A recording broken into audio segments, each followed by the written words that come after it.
presented by T3 हमारा song है DJ साधु कुमार चौधरी। हमारा सॉन्ग है मोगिया विश्वास DJ कंचन राज मुजफ्फरपुर। संगम रिकॉर्डिंग स्टूडियो चकरमनिया। हमारा सॉन्ग है मोगिया विश्वास घात करै छी। हमारा सॉन्ग है मोगिया विश्वास घात करै छी।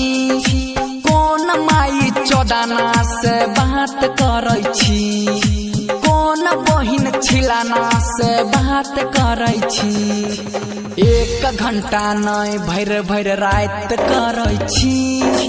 1 घंटा नहीं भर भर रात करै छी। कौन बहिन चौदाना से बात करै छी। डीजे साधु कुमार चौधरी।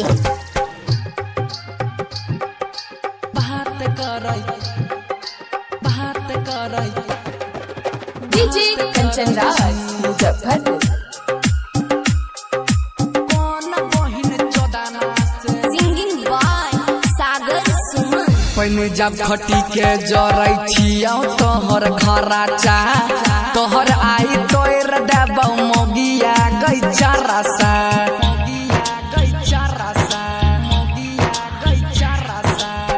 पहिने जब खटी के जरै छियौ तोहर खराचा।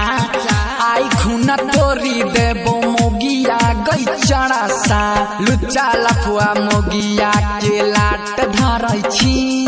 लुच्चा लफुआ मोगिया के लाट धरै छी। कौन बहिन चौदाना से बात करै छी। कौन माई चौदाना से बात करै छी। डीजे साधु कुमार चौधरी।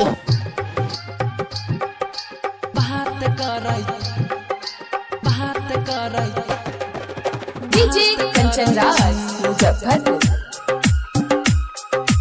कौन बहिन चौदाना से रिकॉर्डिंग बाय दुर्गेश जी। अपना गे घर में नहीं मोगिया तोरा रखाबौ।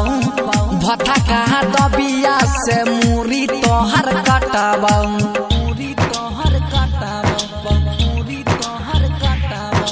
अपना गे घर में नहीं मोगिया तोरा रखाबौ। भता कहा दबिया से मूरी तोहर कटाबौ।